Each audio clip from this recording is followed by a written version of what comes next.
You are listening to KC Sports Network, the #1 podcast network for today's Kansas City sports fans. With former players from your favorite teams, informed perspectives, and former insiders, this is the place for you.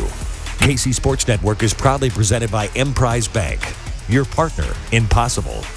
Welcome into another 3-Mod Pod. I am John Kurtz, joined as always by Cole Manbeck, former beat writer for the Manhattan Mercury, Derek Young, current guy killing it for K-State online at On3. And boys, we heard your feedback. We heard everybody's feedback. We were a little negative last time.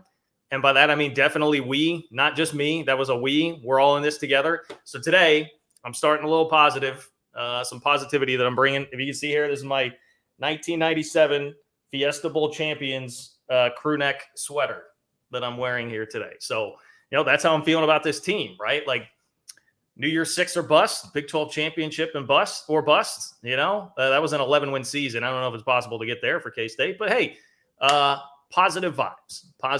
Okay. So just want to set the tone with that. If you guys could just follow suit and come on board with me, we'll be all right. Yeah, that's when it was still the Tostitos Fiesta Bowl. How about that? Right. That was maybe my favorite bowl game. It's got to be it's the best K-State bowl game in history. I don't know that there's a. Is there a close probably not. I was at the 2000 Cotton Bowl against Tennessee, which was fun, but it didn't feel the same as that 2017 Cactus Bowl. Well, Cole, we need to address something with you off the top here to ensure in full interest of not only transparency but positivity for everybody. I just need you. You came down pretty hard on TCU fans, okay?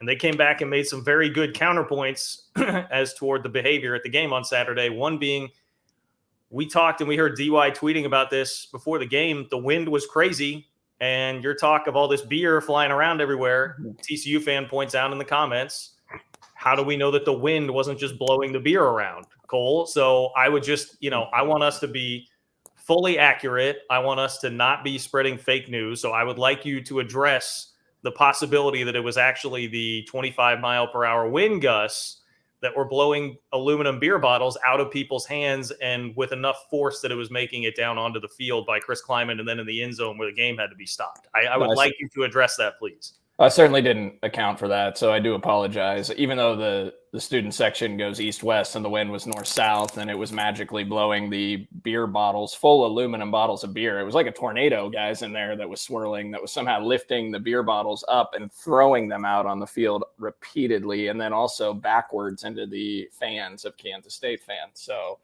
yeah, they make some very good points. I mean, I had a lot of TCU fans in my mentions saying they only saw like 1 or 2 beer bottles thrown. So, whatever, guys, believe what you want. I probably came down a little bit hard on TCU overall as a fan base. I think I've never had any issues with TCU. So, I don't know. I saw my guy Parker Stats of War on Twitter kind of talking down, saying TCU Twitter needed a bit of a come to Jesus moment. And I believe his words were, if you're about to do something and think to yourself, would a Tech fan do this? Then don't do that thing. So I think they may be riding a little bit high these days. So I trust that your lock of the week is going to be West Virginia when we get to it later on. Well, then we got DY sending that Tony Mathis is out for West Virginia. Is Donaldson going to play at running back? I mean, it just seems like TCU's got all the luck in the world. It's almost a virtual lock. JT Daniels goes out in this game, right, guys? I mean, yeah, he's already injury prone. Who's West Virginia's backup quarterback? We better give.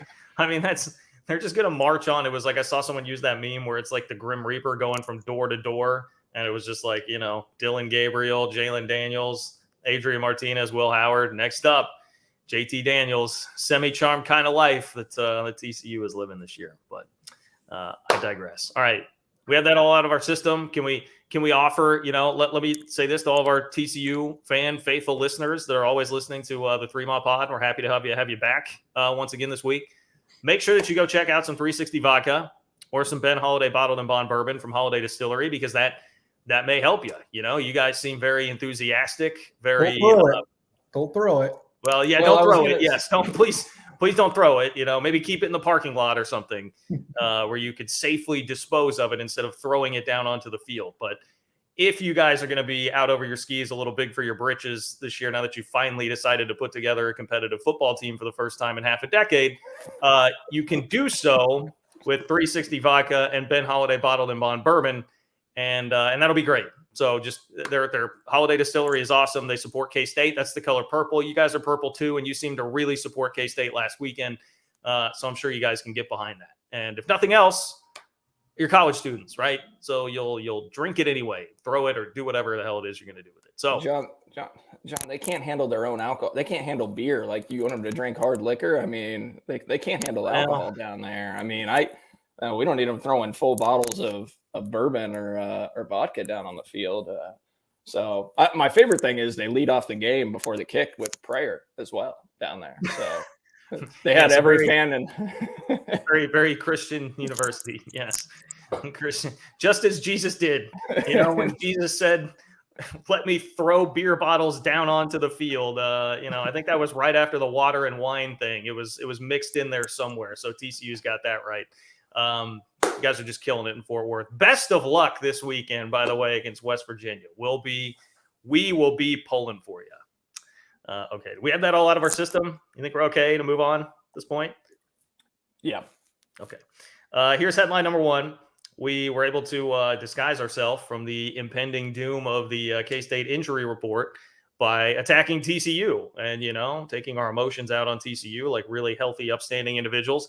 Although I will say, the injury report, by the time I was done, texting with these two last night, I guess I was feeling a little better about it. Will Howard, DY, just stop me if any of these are incorrect, okay? Will Howard, good to go. Adrian, probably not. Somewhat possible, maybe. Questionable. Daniel Green, doubtful. Julius Brents, probable. Questionable, probable. I get back and forth on that one. Okay. Ben Sinnott? Playing. Okay. Love that. Josh Hayes, probable. Playing. Okay. There we go. Okay. Well, there's some, that's some relatively good news.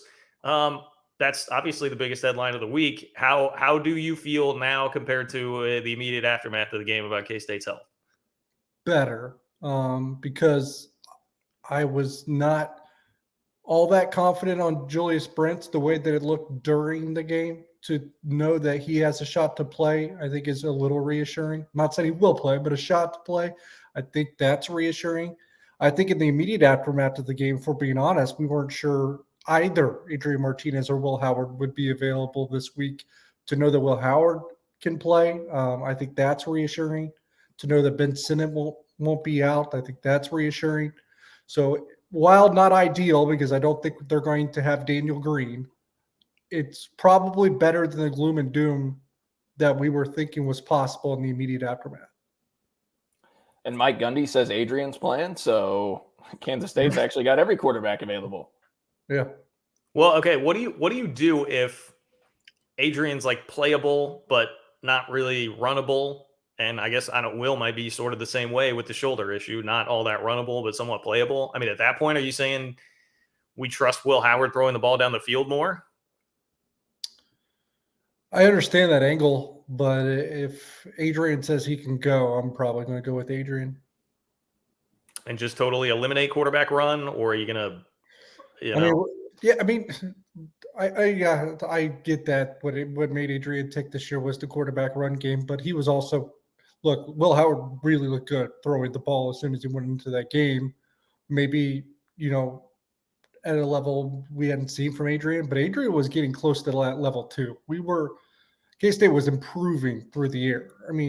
Look back at that Iowa State game. Yes, they only scored 10 points, should have scored 20. But they threw the ball pretty well in that game and had other opportunities to exploit it. And it probably doesn't look as good because Malik Knowles fumbled at the 1 yard line. So while I agree that Will Howard really looked impressive throwing the ball in Fort Worth, I think that the offense in general, the passing game in general, was kind of headed in that direction. Does this turn into now like Skyler at the end of last year, where it was, all of a sudden he had this way better pocket presence, was just hanging in there at all costs, not trying to move around? Like, is it? I guess the question would be: is it that significant for Adrian Martinez, where he's not even going to want to try to scramble around much? But I don't think any of us can really know how it's going to look, even if he is able to play. But like I said, I think he was coming along pretty well in the passing game too. Okay. I don't know if Cole, I think, had something to say there. Well, I mean, I'm just conflicted with it because if you could tell me that an extra week's rest could get him to where he could play closer to his normal self, and you can see what Will Howard did last week, and he could replicate that or come somewhat close to that, then I go with Will Howard. But I don't know if a week's rest will get Adrian to that point, just because they came off the bye week and it didn't seem to help him. Right, he got dinged up in that Iowa State game and was still physically ailed, it seems, against TCU. So I don't know if an extra week's rest is going to help, if he's going to have to be kind of a pocket quarterback the rest of the year, kind of like Skyler was. But I don't know. I would lean toward Will Howard if Adrian can't really move. So I think that would be my preference for this game. And then hopefully Adrian can give it a go against Texas and be more like his normal self. I don't know what you think, John. I can understand that, but like I said, I do think Adrian Martinez was improving through the air and was going to be close to a point where what we saw from Will Howard last week against TCU, it's a guy that almost has 10,000 career passing yards before he came to Kansas State. So he could throw the ball. So I still would lean towards Adrian if he says he can go, but it's probably close. My fear, DY, is Oklahoma State just pins their ears back and goes after him with blitz after blitz, and he's not able to elude it. The offensive line's not able to hold up, and that's my concern. Not that Will Howard's the fastest guy in the world, but at least he can move enough to escape a little bit of pressure. And Oklahoma State leads the Big 12 in tackles for loss. Now their sack rate's extremely low, which is surprising, but I would not be surprised if they bring the heat at him, and I worry about. Well, they're probably going to do that with either quarterback, although I think their front seven's pretty roughed up at this point too, to where I don't know if they feel healthy enough to be able to deploy that kind of plan. It'll be interesting because they're a banged up football team too. It's why Kansas State, as we're talking right now, I think is a 2-point favorite. I think the line went their way even more as of this morning, that when we're recording this on Wednesday. So that's an interesting angle. What I will say, and people will probably think that I am, kind of being sunshine pumper here. I think Kansas State can beat Oklahoma State at home. I think that's a critical part in this with either quarterback. I would tend to agree. Depending on what kind of Adrian we get. I doubt that we're going to see Adrian anyway, so I don't know that it's going to really be all that pertinent of a discussion. I mean, I will say this: a couple of things that stood out to me from Kleiman's press conference. He did say none of these are season-ending injuries, which is good because, I thought in the case of like Daniel Green, perhaps that might be on the table, but that's good to hear. The other thing that was nice is just Kleiman didn't let it be an excuse at all. He very much was like, it reiterated kind of what he said after the game. Like, that's why they give you 85 scholarship players. We've got to be next man up and keep trying to win games. And I at least appreciate that, because you guys know where I was certainly mentally after that game, which was, kind of in a pit of despair and like not even mad at anybody in particular, just like mad at the situation, frustrated at the situation. He seemed pretty jovial, like in a good mood, and was not using any of that as an excuse at the press conference. They didn't have to game either, players included. To be honest, I think they felt like injuries was not even in the top 10 of reasons why they lost that game. And it felt genuine that they truly felt that way, because we've kind of went over it before. There was a 3rd and 17 where it was just a screenplay. You make a simple tackle and that's not going to be converted for a first down if you just do what you're already capable of doing. And that's a big play in the game if they stop that. They also said they should have had a touchdown if someone didn't run a wrong route at one point in the game. There was was it a punt return, the long return by Phillip Brooks, or a kick return? They said there was a mistake there, or should have been a touchdown. So they just felt like they were leaving stuff all over the field on that given night. Probably shouldn't have had Julius Brents in the game at one point, they said, because literally his injury created a touchdown for TCU. That was another play. So, and KSU_fan actually had mentioned to us before the Kleiman press conference yesterday that there were a couple ID issues in the blocking game by the offensive line that could have led to a couple of big plays where they missed a guy or missed an assignment or picked up the wrong guy. And then Chris Kleiman mentioned that actually in response to a question you had asked, DY, about position group, I think, that maybe needs to get better. And Chris Kleiman mentioned that one of the missed blocking assignments would have been a touchdown if not for that occurring, and the other would have been another explosive play. So I think they felt like K-State beat themselves, made a lot of mistakes. And I certainly appreciate that K-State didn't use injuries as an excuse. They weren't sulking like I was leaving the stadium. I mean, that was the thing that all of us in our group were sulking about, is just where does the season go from here with all the injuries? And none of us were really mad at the coaches or players much. What can you do when you lose all of these marquee guys? But credit to them for saying that. One thing I did want to mention on Adrian, guys, and this is why I'm with you. I think he probably doesn't play this weekend. Is we know how tough Adrian is. He played through a broken jaw for 5-6 games last year. He played through an entire half against Wisconsin with a torn labrum on his throwing shoulder, and still threw the ball for nearly 200 yards with that labrum issue. And he stayed in the game for both of those injuries. And the fact that he was so quick to pull himself from the game against TCU just makes me worry that we know it's not season ending, but that it's something that really, really bothers him, because he's tough as nails. It is definitely true. Definitely true. I would say, though, the one frustration I have with the coaches, again, after the game, is like, be more aggressive, up 28-10 on that drive. But I trust that DY at Colin Klein's press conference on Thursday going to ask a hard-hitting gotcha question about the 20. Yeah, I mean, here's the thing with those. That's almost like a philosophical thing. I don't know, like, you're going to go off of what the head coach wants. Hey, let's get after it here, or hey, let's be careful. So that's almost like a head coach thing, I think. When you look at that play, TCU didn't bring pressure. I think K-State thought they would bring pressure, and that QB draw may work. They didn't do it.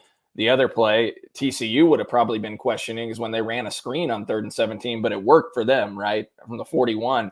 The frustrating thing about that screen is K-State only rushed 3 guys, and they had all their linebackers 7-8 yards back, all their defenders. That should not have worked. There's no way that should work.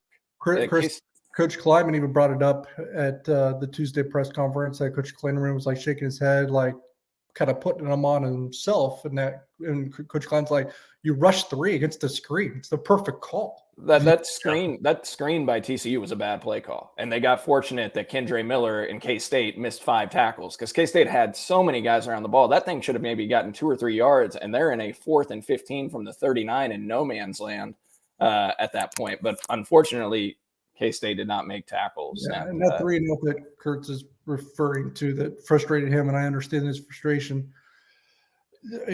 Look, as mad as it made you, you can defend it.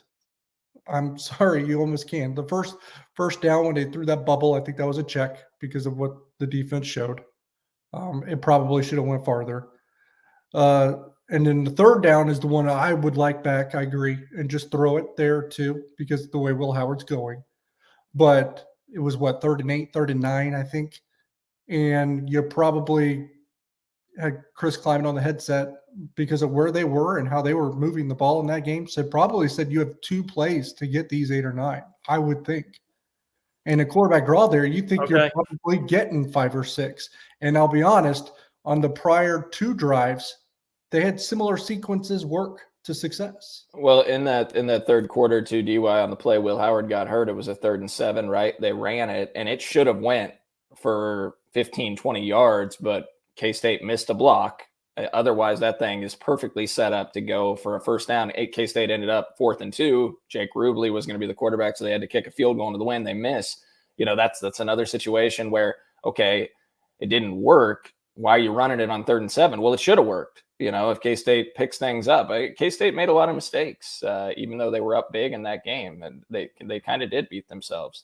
Yeah, well, it's all fair. The point about 4-down territory I hadn't totally considered, and that's fair enough. That would be an understandable enough explanation to me. It's still not my favorite. I still would have just let Will Howard rip, but that's a decent explanation for sure. Turning the attention to Oklahoma State, headline number 2. This starts a stretch of opponents where Chris Kleiman has been not been very good in his career against these teams, including Oklahoma State, which has been a real thorn in K-State's side. The 2 games that have been played in Stillwater, the score is closer than the game actually was. They were handled pretty well in both of those games. I believe it was 31-20 and 26-13, but it felt like They were much further away in both of those games, particularly the offense. They did not have much offense with Will Howard starting and then Jaron Lewis playing in the game last year some in Stillwater. On the other hand, the game in Manhattan, K-State probably should have won, but of course it was the Will Howard fumble that got run back that is the key play there as K-State was driving in to take the lead late during the COVID season. So, this is I get myself into an optimistic place, and then you kind of remember that and be like, oh, this is going into Oklahoma State, Texas, and Baylor. That's not been a good stretch for this team or this coaching staff. Things can change. K-State has a much better team if they're relatively healthy this year than they have in the last few years, but there is a leeriness to me about that. Plus, just the fact that, Oklahoma State knows how to win. Like, I watched the entire game from start to finish, Oklahoma State, Texas, and there were not many points where I felt like they are going to or should win that game, and they found a way to pull it out. And I realize it's Texas. It's kind of what they do, but this Oklahoma State team is veteran enough, and they've got enough kind of championship DNA in that program that they find ways to win really close games like this, even on the road. So that gives me a lot of pause heading into it. My argument against that would be the week prior, they lost a similar lead to TCU in Fort Worth on the road with their starting quarterback when they were up 24-7. So that makes me think that they're pretty beatable. I think that also kind of justifies the line and by the books, the gambling books, to be what it is as well. They're banged up. I worry a little bit about matchups here because there's a reason why Chris Kleiman, there's 3 teams that he still hasn't defeated. So I don't think that's ideal, although he probably should have beat Texas last year, should have beat Oklahoma State in 2020. So it comes down to just making a play at the end. Oklahoma State certainly can do that. I think Kansas State certainly can do that. But I will say, I think Oklahoma State's a solid team. I'm not sure that they're like an overwhelmingly good team because it means something to me that they lost a similar road to TCU in a similar situation and did so with their starting quarterback and before they were really banged up. That was, for the most part, still a somewhat healthy football team that fell victim to what Kansas State fell victim to last weekend. And like I said, Kansas State should have beat Oklahoma State in 2020 with Will Howard. Another thing that creeps into my mind a little bit is Mike Gundy is probably the coach in the Big 12 that knows Will Howard the most. This is the third time, assuming Will Howard's the quarterback, the third time Will Howard will have started against the Cowboys in his career. Oklahoma State hasn't played Kansas State's starting quarterback. If it turns out the way we think it will for Saturday, this will be the third year in a row that Oklahoma State gets to play Kansas State with their backup quarterback. Yeah, I was going to mention that. Oklahoma State's a team that's kind of hard to figure out just because John and I watched them play Texas Tech a couple weeks ago, and they were down 31-23. Texas Tech had the ball. Oklahoma State was live underdogs in that game in the second half, and they were able to fight back. And really, Barrick Morton, I think that's his name, right? Baron Morton, Texas Tech quarterback.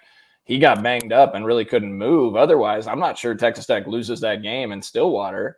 And then, they really had, I didn't get to watch the whole game against Texas, but just continually checking back, it felt like Texas kind of had control and grasp at that game, but then it just, kind of faded away near the end. And to John's point, got a lot of respect for Oklahoma State's program and Mike Gundy. They've been that consistent team that's been successful in this league and is often overlooked a little bit. I overlooked them a little bit coming into this year because of what they lost on the defensive side of the football and Jim Knowles going to Ohio State to be the defensive coordinator, but they're here again near the top of the Big 12. And so they definitely have talent.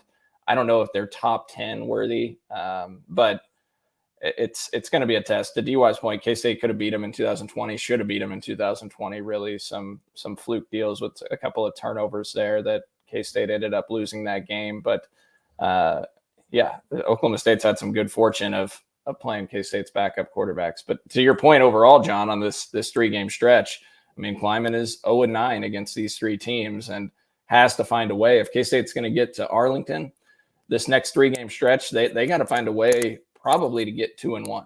And that's kind of daunting to look at because I still think Baylor, I know the way they looked against KU down the stretch. They're up and down in games. They come out and dominate, and then they blow it. But I still think that game at Baylor is going to be very difficult on the road with the physicality that the Bears play with. So you got to find a way to go 2-1, and that really starts with Oklahoma State. If you get Texas too, then you're kind of playing with house money going to Baylor. But I don't want to be in a situation where you're facing a must-win at Baylor. Well, Texas is the game I feel worst about out of yeah, the I was going three. to say I'm a little different. I think the tougher game is the home against Texas. Yeah. So very imperative that K-State gets this win today. And, storyline number 3, or headline number 3, DY mentioned the Vegas line. It's gone from, Oklahoma State -2 to K-State -1 or -2, depending on where you're looking in a lot of places. And I'd imagine a big part of that is that Oklahoma State is also very, very beat up. They were without 6 starters for the game against Texas. Jaden Bray, Braden Johnson, a receiver, Preston Wilson, an offensive lineman, Thomas Harper, a D-back, Brock Martin, a defensive end, Brendan Evers, a defensive tackle, and then Jason Taylor might be out for this game, who was the Big 12 interception leader, second leading tackler for the Cowboys. At the end of the game, he had that interception on the sideline where he landed very awkwardly. I mean, it didn't look great, with how his knee kind of got pinned under him when he makes that pick. So we'll see. That could be another really key injury for the Cowboys. And then on top of that, Spencer Sanders has been playing beat up since the TCU game. So he's been battling shoulder issues, and at times kind of looks like that. I feel like he's gone through some phases during games where he looks a little bit sluggish, but then we'll find ways to turn it on when he needs to.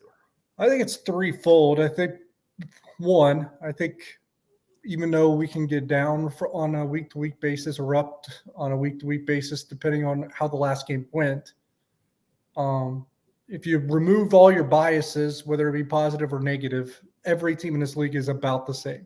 There's a lot of teams that there's really not big gaps between. And when these two teams are healthy, I don't think there's a big gap between Kansas State and Oklahoma State when they're both banged up. So I just don't know if the bookmakers really think that there's a big gap between these two teams headed into this game. And then that's the second part. Oklahoma State's just as banged up as K-State. I think that's another justification of the line. The third one, so Oklahoma State's only been on the road twice this year. And like I said, one of those, they give up a 17-point lead at TCU. So they're 1-1 on the road. They won at Baylor when I think Baylor was pretty much hadn't woken up yet and was still a work in progress as well. But it was an impressive win nonetheless for Oklahoma State. So this is only their third time going on the road this year.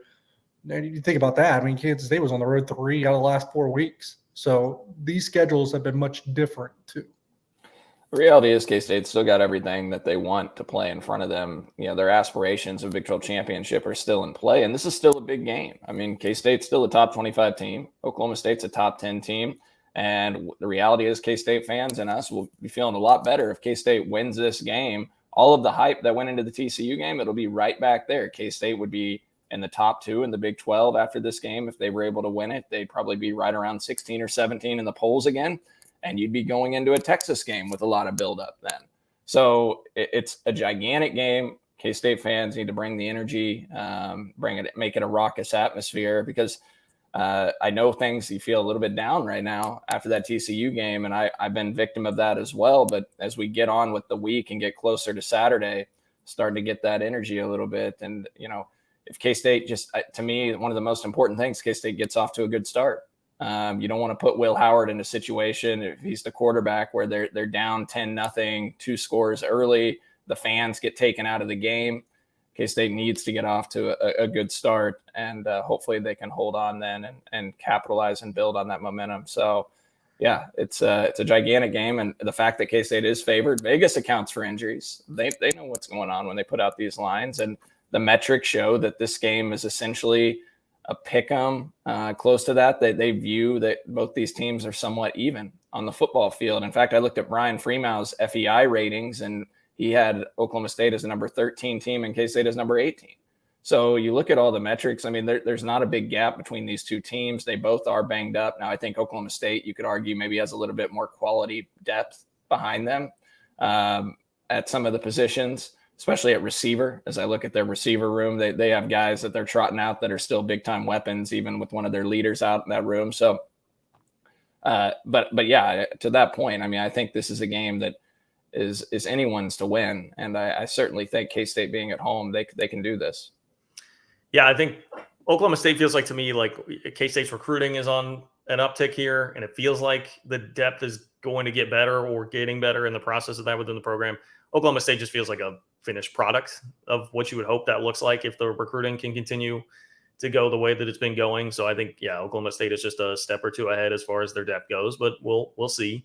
Another thing I would mention too, even if they fall behind, maybe that's the nudge they need to throw the ball downfield. I mean, I realize like some of it was Will just being willing to cut it loose and throw it downfield, but I don't know. It feels to me like sometimes the coaching staff needs a bit of a nudge one way or the other for that to happen. Like this past week, maybe it was going to be Adrian's knee that would have allowed that to happen. So it might not be the worst thing in the world, even if you do fall behind early. Just pointing that out. Just give Will the reins, let him go cut it loose. On the defensive side of the ball, we did see K-State get one player back healthy on Saturday. I have not heard anything about any re-aggravation of an injury. Maybe DY can correct me, but he was also available at the press conference on Tuesday to talk to DY, and that's Nate Matlack. So imagine DY that he's feeling a little bit better ahead of your DY Sunday conversation of the week. Yeah, he's said he's the healthiest he's been so far this season. So okay, that's great. Well, here is Nate Matlack, K-State defensive end. The 3-mile conversation of the week. I'm Derek Young, joined this week by defensive end Nate Matlack. We spoke to you not long ago, actually, just probably about 5 minutes ago. Said this is the best you felt from a health standpoint so far this season. Mm-hmm. Yeah, I definitely feel 100%. The past couple of weeks have been tough just because, I mean, I've had a big brace on my ankle and have been all taped up, and I finally, after the bye week, felt a little more healthy and could actually feel like myself again fast and be able to play fast. Now, do you still have to play with a brace or with tape as a precautionary measure, or do you kind of shed those things at this point? I've shed the brace by now, but I still have to do some spatting and tape for sure, just to prevent anything else to happen to it. So. We spoke to head coach Chris Kleiman on Tuesday afternoon as well, and he mentioned how much of a grind it is for a player that's hurt, how it becomes a long day, a long week, just how much it sucks because it's not like you just can get out of practice and you feel like you don't have a lot to do. There's actually more you have to go through if you're injured. Can you kind of take us through that and how that's probably the worst thing for a player, not just because you didn't practice, but other things? Yeah. I mean, it just adds more time into your day. You have a lot of treatment to do, especially after I hurt against Tulane, trying to get back for Oklahoma as much as I could. I was doing treatment 3 times a day, 1 time in the morning, afternoon, and before practice, just trying to get my ankle as healthy as I could for that game. So it just adds a little more stress onto your day. I mean, I've been doing it for 5 weeks now, so basically now I'm definitely toning it down a little bit on how much I do throughout the day, so it's a little easier now. But being a player that's injured, it's definitely a little more stressful just because the more time management you have to have, just adding more stuff on your plate. So. Obviously not asking you for any detailed information on your guys' injury report, which is probably a little bit lengthier than typical after the game against TCU, but we just hear a lot of discussions like, how does this happen? It was a little bit of a weird thing, so many in one game, but I try to tell people, like, you'd be surprised at how much it takes for a team to remain healthy. I mean, I remember almost every trip you guys make after every game, even for the guys that aren't necessarily in the injury report, everyone's limping back to the bus if they played in that game. And you look across the league, every team almost, except I think 2 or 3, has lost their quarterback at one point this season. It's just a physical and brutal game where it's tough to be available week to week. Yeah, it's tough. You're playing good teams every single week, and you sometimes don't see injuries that people actually have just because they play through them and you can't honestly tell. But this week we just had a little more injuries than normal, I'd say. I honestly didn't recognize some of them until after the game. I was like, wow, we actually had a lot of people hurt. But that just goes to show how talented some of the rest of our team is and how much depth we have. But it's a physical game, and it's just hard not to get injured sometimes. But I think we'll easily bounce back from them, and we've been blessed, honestly, not having too many like long-term injuries. So I feel that we'll do great next week, and people will be able to bounce back from their injuries. You spoke to it. Some of that this year is just you play a really good team week in and week out. This is, I think, your 3rd year, right? Mm-hmm. Do you remember, is this the best the Big 12 has been in your 3 years? Yeah, by far. I mean, last year was pretty involved in the game plan and stuff like that. My first year, I honestly really can't remember too much just because it feels like it's so long ago. But yeah, by far this is the most competitive the Big 12 has ever been. I mean, every week you have to prepare like it's going to be the best team you play because that's how it is. I mean, anyone can beat anyone, and it's how it. Just not like it was kind of last year where you'd have a game where you're like, oh well, these guys aren't as good as last week. No, I mean this week Oklahoma State is as good as TCU. Baylor can be as good as Oklahoma State. Texas can beat anyone. KU came out of nowhere. I mean, there's just everyone's great in this league, so you just got to be prepared every single week. And because of that, even having one loss, you kind of still feel like you're in the thick of the race with a chance to win the Big 12. Is that maybe a conversation or a discussion that you guys had to have to begin this week after, the setback against TCU where you lost an 18-point lead? Do you kind of have to realign and say, hey, everything that we wanted to accomplish is technically still available? Yeah.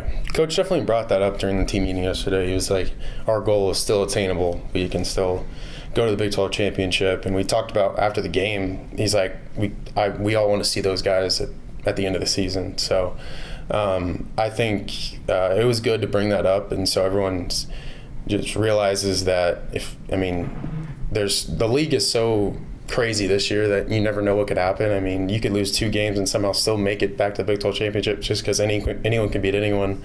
But I felt some people felt down after the game, but after you realize like one loss really doesn't matter. I mean, we're still at the top of the Big 12 even though we lost, but I mean, you finish out the year good, we might see them again at the end of the year, and I think that's what we all want. So obviously you're a defensive player, not an offensive player, but I kind of get the vibe just by being around you guys and Coach Kleiman, of course, that even if Will Howard has to be the guy this weekend, we don't know if he is, it'll be Adrian or Will, obviously, but you guys don't really have a shrunken level of confidence whether it's Adrian or Will. It feels like you almost approach him like a second starter quarterback at this point. Exactly. Yeah. I mean, Will just prepares like he's going to play every week. So, I mean, I had no clue Will would even get a chance to play this week. All of a sudden I look out there and he's out there and he's making plays almost every single drive. So I feel confident either one of those guys. Will's one of my best friends off the field. So I obviously feel confident with him or Adrian. Either one of them are going to make plays, so I feel like we can be confident in our offense no matter what. Will's actually played against Oklahoma State every year that he's been at Kansas State, which is odd. He's never been a full-time starter, but he started against Oklahoma State in 2021, might do it this week. And you've probably practice against him more than anyone because you guys are the same age, kind of came in together. What kind of makes him tick and makes him kind of a lethal player still, even if sometimes he went through period of time where he didn't have a lot of success and probably received a lot of criticism. You can't really avoid that, but now that he kind of bounced back, just what makes him the player that he is? He's very knowledgeable. Like, he's a smart guy. So, I mean, any situation he's given on the field, he can probably figure it out pretty easily. He's got a good he's good arm talent. He's big. I mean, he's probably weighs more than me, honestly. He probably not anymore. He used to.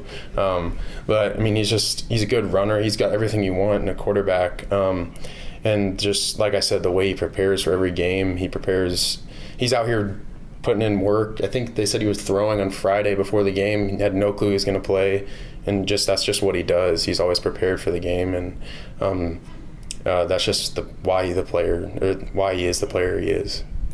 Speaking of, let's kind of revert back to the game. You guys play Oklahoma State this week. Let's stick to the quarterbacks. Spencer Sanders. You guys are well aware of what he can do.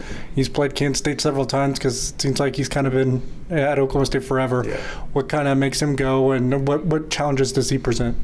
I mean, obviously, like you said, he's super experienced, I'd say.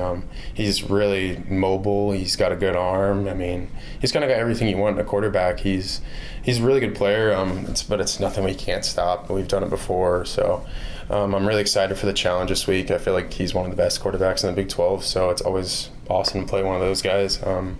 But yeah, he's just a mobile guy that has a lot of experience and can make plays. Last question. Oklahoma State's kind of as beat up as you guys are, at least in certain areas. I think maybe the wide receiver position as well. Sanders not 100%.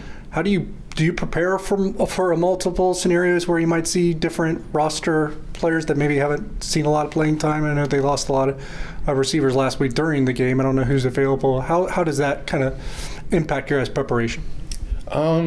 I would say it doesn't impact it too much just because we know everyone on their team is talented. They can all make plays, so we prepare for each guy the same way we do. We'll prepare for Spencer Sanders the same way we do for his backup. I mean, it's no different. We're just going to do what we do every play and just kind of just take the mentality of it. It's just about us, and if we just play our base downs and play fast, play confident, we can really beat anyone. So it doesn't really change who's playing, who's not. Just be who we are. All right, that's Nate Matlack with our 3 Mile Conversation of the Week.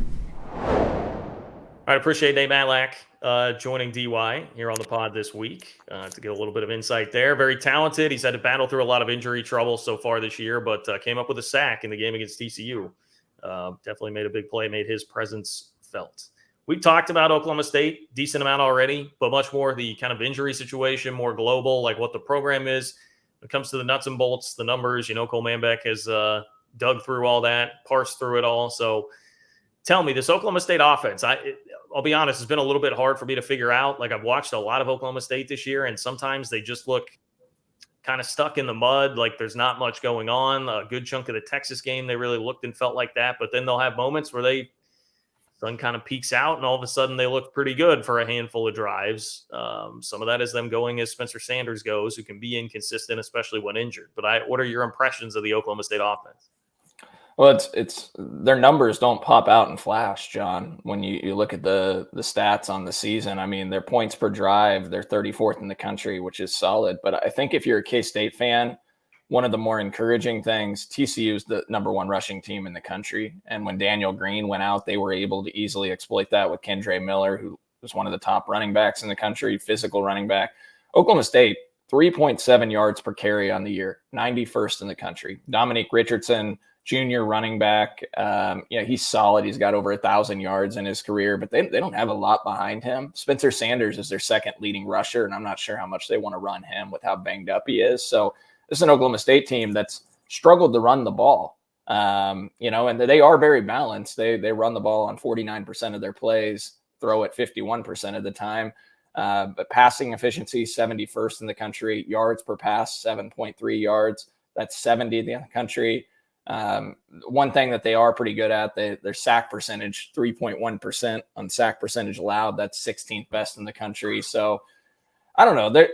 They rely on a lot of big plays. You look at their wide receivers, and they're Bryson Green and Braden Johnson each have over 400 yards receiving so far this year. Each one of them averages 20 yards per catch. So they're big play guys. They're actually 15th and 16th in the country in yards per reception individually as receivers. So they have 3 different receivers that have over 400 yards on the season, and they're big play guys. Brendan Presley is kind of the slot guy, 5'8" junior with over 1,100 yards receiving in his career that only averages 11.5 yards per catch. He's kind of the guy they go to if they need a first down or 8-9 yards. He leads the team with 36 catches. So they have a lot of different guys at the receiver position. John Paul Richardson also has over 300 yards.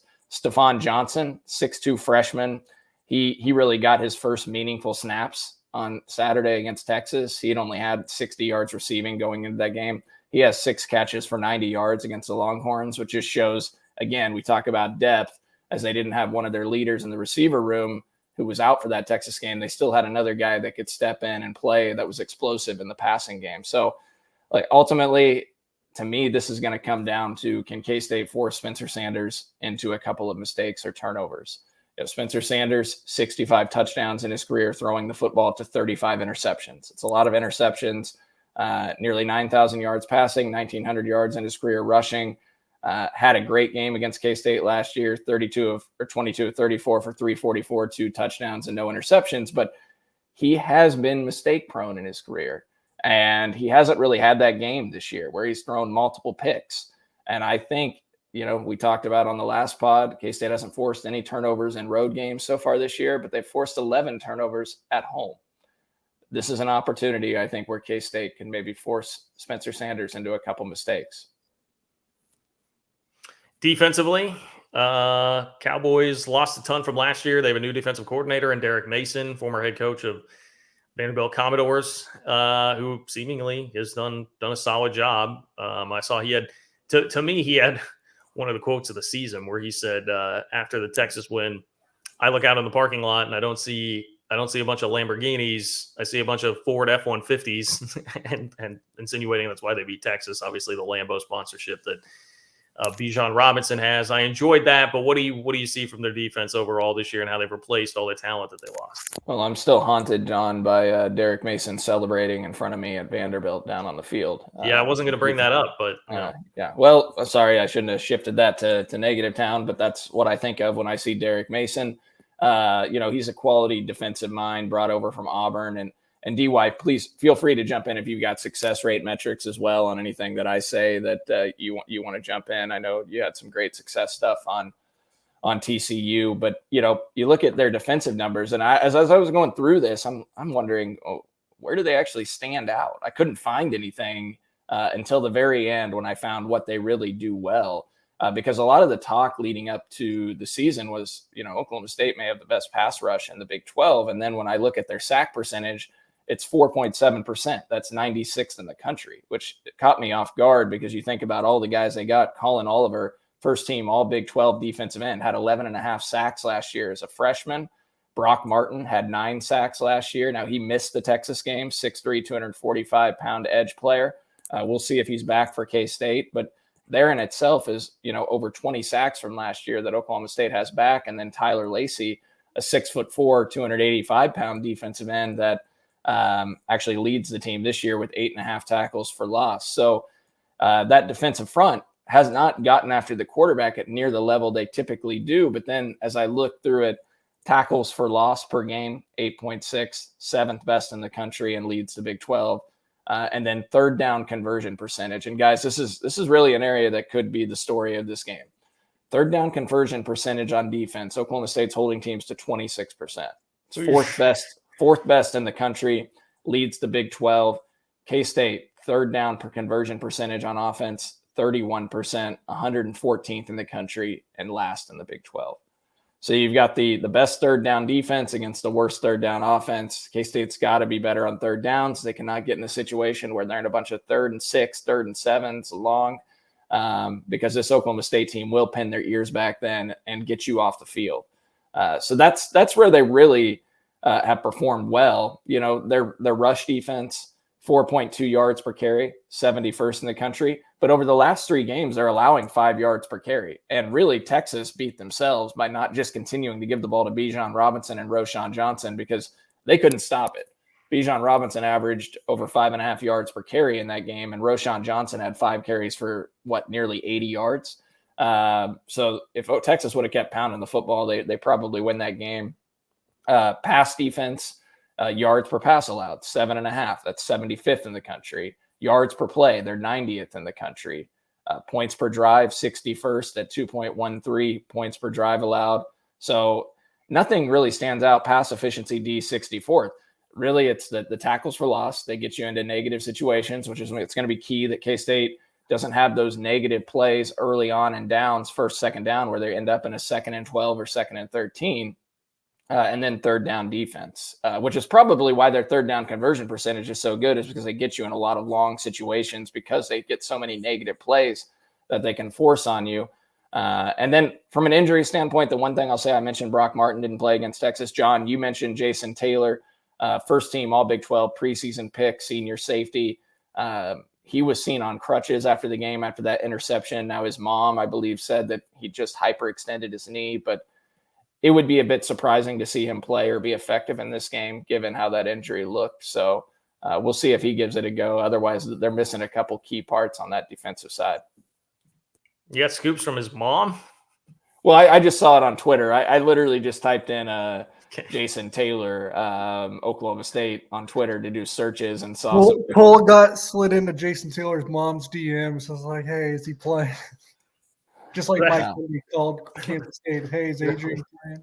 We saw the picture of, Cole like just hanging out in bed on the phone doing some stats, just hanging out in bed upstairs, sliding into Jason Taylor's mom's DMs, seeing what's up with the hyperextended knee. Is that is he the Jason Taylor, the son of the former Dolphins DM? I have no idea. Okay. Thought DY might know. I knew you wouldn't, John. So that was good diversion there, Cole. Good diversion. Well done. Yeah. I saw it on Twitter. I'll send you the tweet of people saying his mom said that. All right. Okay. Maybe we just need to edit that part out then. No, it's fine. No, I think it's great information. I'm impressed. You go to great lengths, Instagram stock Keontae for 3 months and it winds up working out. So I'm not going to tell you to stop. Thank you. Here's the first quick hitter today. How many games does Will Howard start for K-State in 2023? 2023. So consider, is he sticking around? Does he beat Avery out for the job? Does he stay healthy? How many games you have Will Howard starting next year? 6. Mid-season transfer, some drama. What are we cooking up here? No, just I'll get the closest to the correct number if I pick right in the middle because I have no clue. I think DY is saying that Avery's going to start a lot of games then next year is what he's basically hinting at. So true freshman. I'm going to go with. I don't know what's going to happen with Avery Johnson. I mean, in terms of what his impact will be next season, that's tricky because he probably could use a year. He's got a very slender body. And just to kind of fully embrace college football, he's not necessarily one of those quarterbacks you say come in and like, he's definitely a guy that can play right away. He's not that, even if he is as talented as he is. Here's the thing. It's Kansas State. This guy is already a folk hero of sorts at this point, and there's not necessarily a proven commodity returning. I'm not saying that they're going to fall into this out of the gate, but there is going to be a lot of pressure to play him in some capacity next year. I'm going to go with 10 for Will Howard. I think he starts most of the season, and I just assume K-State will get him injured at some point for a game or two. So, and I think Avery. I would like to split the difference more and be like 7 because I think he'll he'll be the starter, I would guess, but I think he's going to be hurt. So I think Avery Johnson will wind up playing some. Or would it be Jake Rubley at that point to step in? I don't know. It's do you think DY? It'll be an interesting offseason. Do you think they would go after a 1 year? A lot of it depends on how Will Howard finishes this year. If Will Howard sticks and he's solid the rest of the season, I don't think that the transfer portal is a alternative. I honestly don't know. Look, I don't think you tempt fate. You got this stud quarterback that you're bringing in from the high school ranks. I don't think you tempt fate and bring in a transfer and kind of mess with his mind at all. Well, you're right. But that's also part of what the communication has already been between Klein and Avery on that front, and I don't know what it's been. Well, you're right, though. If they brought in a 1 year type transfer quarterback like an Adrian again, you're basically telling Will Howard you have no faith in him either, right? So why would Will Howard stick around another year? That would probably chase him off, at least if I were in his shoes. I'm not speaking for Will Howard. To be honest, it could chase off Jake Rubley at that point too. Yeah, so it's probably for the best. I just hope Will Howard finishes this year strong. Now, look, hopefully we want Adrian back, right? So, but I would like to see more from Will Howard too. At the same time, from a confidence perspective heading into next season, if you could rest Adrian this weekend and see Will Howard back up his performance at TCU with another strong performance against Oklahoma State, I think you feel a lot better going into next year. Because the thing is, and this is diverting off topic a little bit, and I mentioned this in our group chat, Will Howard got exposed early in his career because he had to play before he was really ready, because of the situation and the circumstances that he inherited when he came here in the COVID season. This is his 3rd year in the program. A lot of quarterbacks by year 3 is when they really start to take off. Look, L. Roberson wouldn't have looked good as a redshirt freshman out there. We saw what he looked like in moments when he came in the game and then took off his junior year.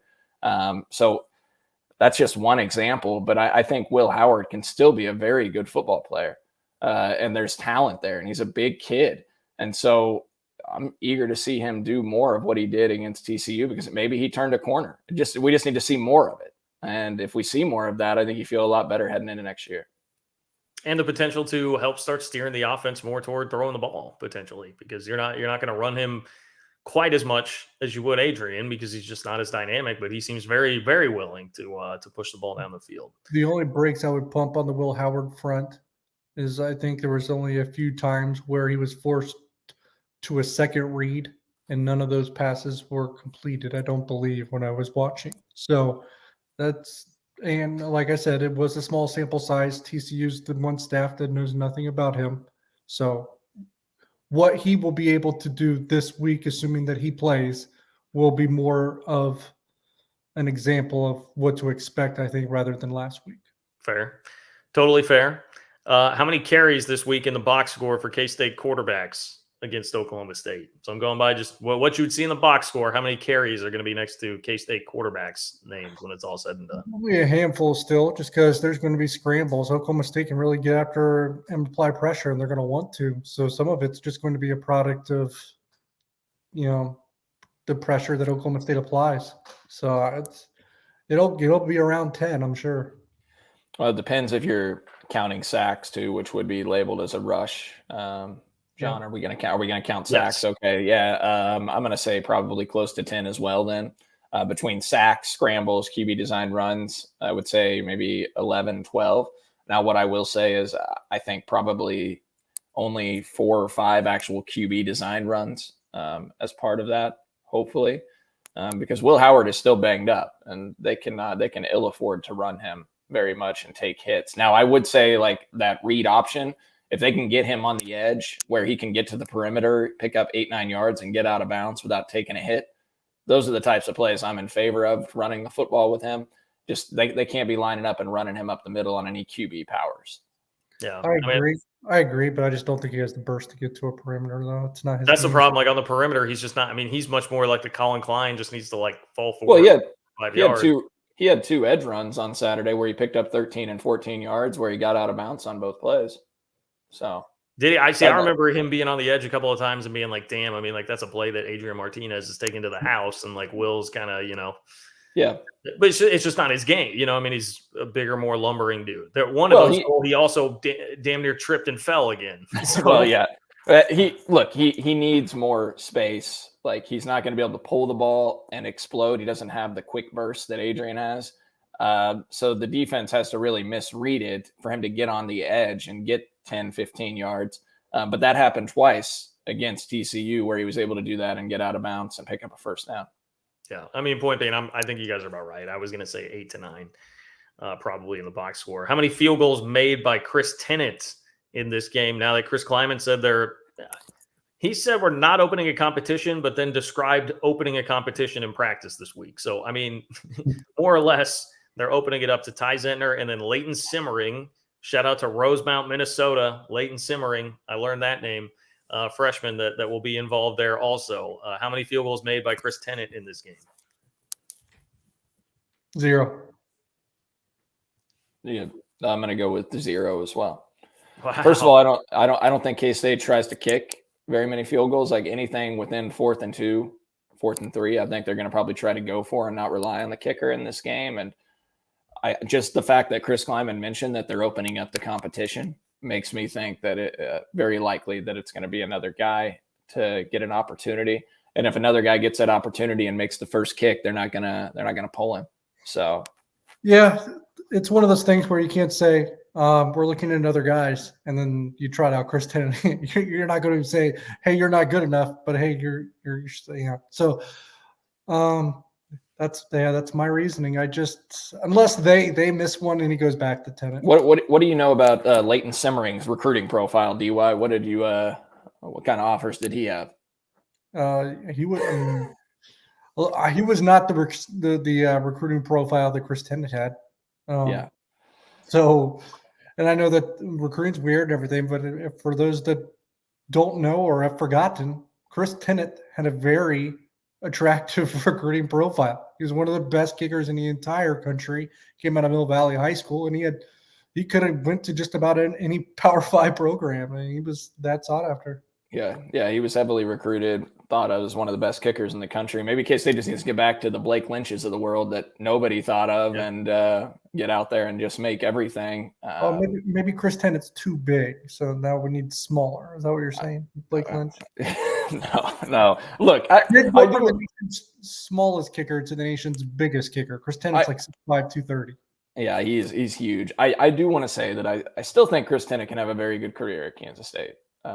It's all mental right now is what it looks like. He's very talented, and hopefully they get to the offseason, they can work things out. Look, it's not first time that you've seen a K-State kicker as a sophomore or freshman struggle and then really become a great kicker. Joe Ream comes to mind. He struggled brutally in those first couple of years, and then he became a very solid kicker for K-State. So it's frustrating now, I know, but I still think Tennant will be good in the future, but probably right now they need to make a change because I just think mentally it's probably too much.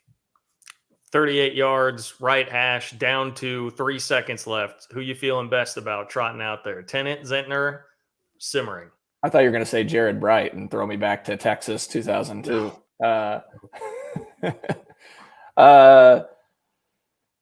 Probably Zentner, just because he's a veteran guy. That'd be my answer. I'll just go Zentner. I guess it seems like the best alternative right now. I don't know.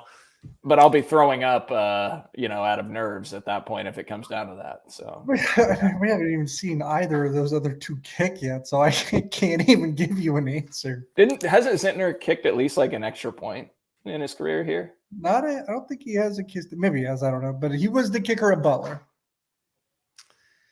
Okay, which situation would you rather have? Texas A&M, Michigan State, or Miami? Texas A&M 3-4, they owe Jimbo $95 million. Michigan State 3-4, they owe Mel Tucker $95 million. Mario Cristobal 3-4, they owe him $80 million at Miami. Miami, because I think it's his first year. He's still going. He's won everywhere that he's been, whether it be as an assistant, head coach. He's going to win at Miami. Well, yeah, I don't know. I feel like he's kind of a fraud. You see what Oregon's doing this year now that he gets out of town? He was good at Oregon. He took them to multiple. He's the one that kind of was okay. He's the one that kind of revived Oregon. They were in the freaking mud before he got there. Yeah, he was okay. He was all right. He recruited well. Well, I'm still taking him over Mel Tucker, who's more of a fraud in my opinion. He's in year 3 now, I want to say, and they're not going to make a bowl probably, and they're about to lose by 40 to their arch rival. He's also making far more money than Mario Cristobal, and then you have Jimbo Fisher, who's probably somehow. Well, it's $15 million more. That's a lot of money to me. I'm sorry, John. Listen, I got it like that. Sorry, bro. I'm not a Mario Cristobal fan. I'm not a fan of either of those. Any of those guys. To be honest, you don't have to be a fan of Mario Cristobal to realize that's the clear answer in my opinion. See, I actually think I would because there's not a big enough difference in the payouts. I would take Jimbo Fisher. I want Jimbo, man. They've got that recruiting class. Yeah, because he can recruit and he's won a national title and he's had success. Now he has. Well, I know, it's kind of a mess. I think we can all agree that Michigan State's in by far the worst situation with Mel Tucker. This is where the coaching contracts have become so egregious that they gave him $100 million for one season. I can make an argument that A&M could be worse because I think Jimbo is completely shot as a coach. He has done nothing since Jameis Winston. Literally, I don't think he has. He's making less than Mel Tucker, so that's the argument there. And he has a lot more talent, but the talent hasn't mattered to him since he had Jameis Winston at quarterback. We could also say, hey, he might get a quarterback. How long has it been since he had one? I don't know if he might get one or not. Just throwing out that Orange Bowl 2020 COVID victory over North Carolina. Well, I will also just say this about the Texas A&M situation. I don't know if you checked the price of gas lately. People have done a lot of complaining about that here fairly recently. That's generally, I think, going to be a good thing for Texas A&M grads. They got a lot of guys involved in that with some money. I don't know. I just got back from Texas. The gas is cheaper in Texas than it is Kansas.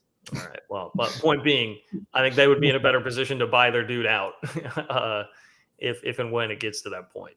Well, yeah. I guess that's why I thought A&M was worse because I think Jimbo's going to be the one that's removed before all of those. But if you use that as an advantage, I would agree. Then maybe that it is A&M.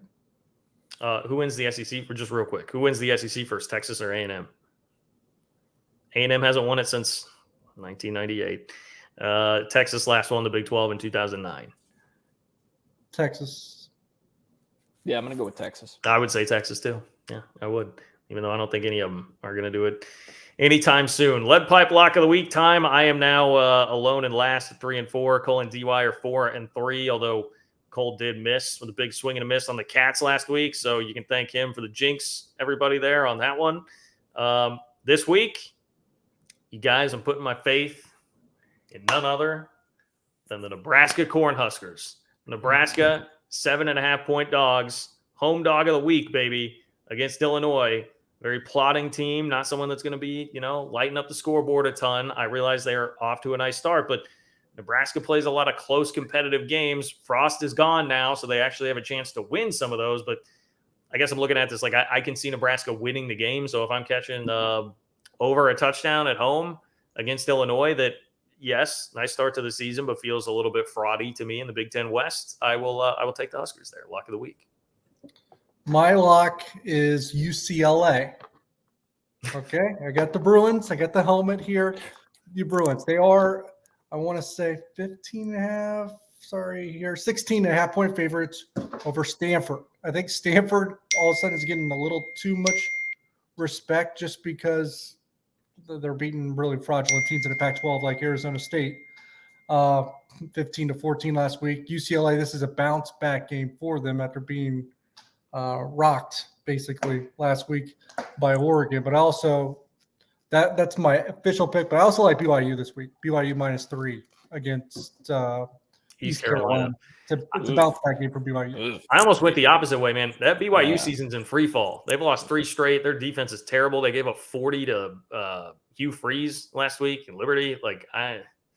BYU feels to me like the bottom's about to fall out on that thing. Yeah, that's not a good football team. I don't know. Hayden Oilers, the East Carolina quarterback, lefty. I don't know. That's risky. East Carolina, it's time to sell high on East Carolina. I went back and forth on 2 games. I really like Washington State tomorrow night against Utah at +7, +7.5. But I'm not going with that. In fact, I didn't even prepare for lock of the week. I'm just going to tell you guys, our listeners, that I did no research. I didn't even know what the line was on this game that I'm taking because I was going Mountaineers, whatever. West Virginia, +7. Take me home country road, baby. Touchdown. You're going to cut. Yeah, it's +7.5. Give me that 7.5. That's what I see right now. So I'm taking the 7.5 by West Virginia. But guys, take the money line. Bet the money line because TCU is coming out of there with an L. Is it? They don't have that stupid ass. West Virginia only plays on Thursdays. That's a Saturday 11 a.m. kick, noon see, I in don't Morgantown. know. West Virginia not used to playing on Saturdays.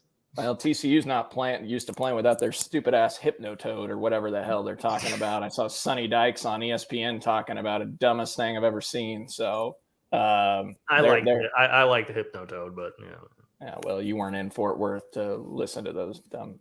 Anyways, so I'm taking West Virginia to cover. I'm taking West Virginia to win. So yeah. Okay, I should have figured that was going to be the Cole lock of the week. I dig it. Your prediction last week, we were all on the Cats. Week before that, DY was on Iowa State. He was wrong, so we've been pretty bad in this category here lately. I'm going to make somebody else go first. I got the Oklahoma game wrong too. I got the Tulane game wrong. I've been wrong the majority. How about you go first then? We'll let you get the wrong pick out of the way.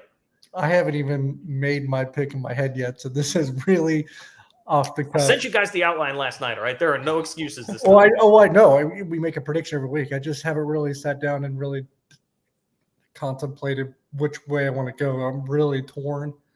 Look, the interesting thing is Kansas State's in the identical situation that Oklahoma State was in last week. Your quarterback status is in doubt. You're a banged-up football team. You just gave up a double-digit lead to TCU on the road. And it's going to be homecoming at 2:30 p.m. kick. That's the exact same thing that Texas had when they upset, or Oklahoma State had when they upset Texas. I have a hard time picking the Cats. So I'll take Oklahoma State 27-24. I think the loss of Daniel Green is going to be a little rough. Kill me. That was my exact score. Yeah, I had Oklahoma State 27, K-State 24. Wow.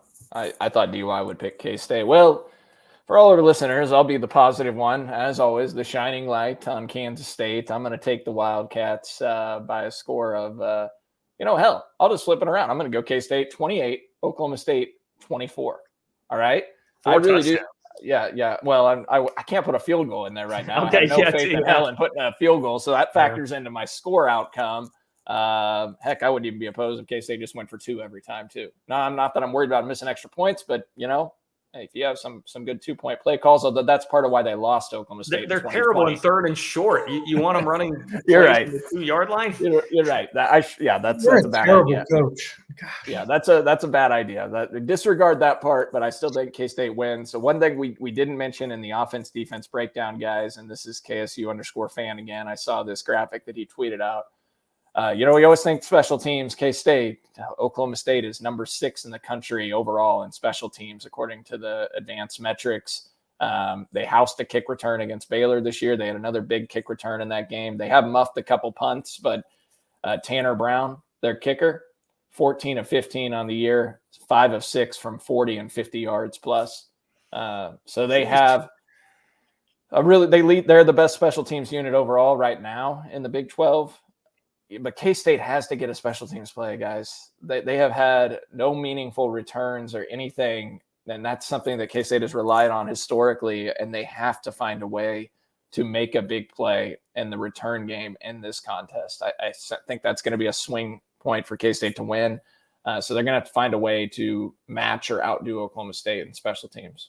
So your number one factor is special teams, and Oklahoma State has the far better special teams, but you're picking K-State.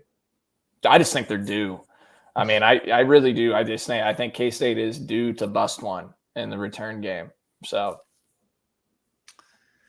all right. So you're hoping for like a 2015 West Virginia kind of a deal here, smoke and mirrors, get a special teams touchdown, get out of there with like a 1-point win, call it good. That's kind of how was the formula that would have worked if not for the late Will Howard fumble in 2020. Yeah. Okay. Well, there you have it. A little more positive today, people. We did a decent job of that. A little more positive. Nobody's picking a blowout loss this weekend. It should be a great environment. I'm looking forward to it. Be in Manhattan most of the weekend. Got a little fraternity deal going on Friday for homecoming. So, visit the old Delta Sig house. John, could you I'm going to be in Manhattan on Friday too with my kids. So could you take my 3 kids to the homecoming parade and just help watch them? Absolutely not. No. Well, Brody wants to see you. Don't bring your kids. Well, the girls don't really get to get out and do much. So we haven't, they were COVID babies, and I feel bad about that. So they're going to lose their minds. Well, are you and Brody still sitting with me and Nelly? We got to figure that out. I'll text you. Wow. That would mean I leave Vanessa. So I'm not that I'm unwilling to do that. I mean, I actually shout out to my guy Don who hooked me up with the tickets. They are incredible tickets. Well, chairbacks. What did I say? Like section 5? Yeah, you're in great seats, man. I just hope for the people around you, you're in a positive spirits and not being negative. Well, I'm sure Nelly will. Me and Nelly. Oh my God, you guys are gonna just be the biggest downers. So. Will be great, will be great. Hey, at least maybe the group chat will be a little less negative, because then we'll just be talking to ourselves. We'll just be able to say it in person. Cole, come on, man. I want to come over. I'll come over. I'll talk to Vanessa about it. Okay. So, all right. Everybody, put public pressure on Cole, please. Yeah. I mean, public pressure to go sit near the 50-yard line. I mean, what a terrible thing to have to do. I'm perfectly willing to abandon my section 11 seats for that. Okay. So. All right. DY, you're more than welcome to join too. If you want to hop down, that's cool too. Good enough view. He could cover it from down there. Yeah. We can get you some 360 vodka, some Ben Holiday bottled and bond bourbon, sneak it in. I'll get a flask. Okay. Well, now security knows to flag us. So great. Well, I was told that TCU security doesn't matter and they don't do anything. So TCU we were getting ready to take our stuff out. TCU just was like, "Oh, come in. I don't care what you have." So and Iowa State wasn't checking people. Iowa State's the only place in the Big 12 that still never checked my bag when I've entered the stadium. Yeah, I did. The Wild Wild West out here. I did get patted down very good going into Texas Republic down on West 7th on Friday. Very good. So, very good. Yeah, I got very thoroughly patted down there. Lasting memories. Vanessa will love this end of the podcast. Yeah. Everybody enjoy the game. Should be a lot of people there. It'll be fun. Let's get a dub. We'll talk to you hopefully in a more positive mood early next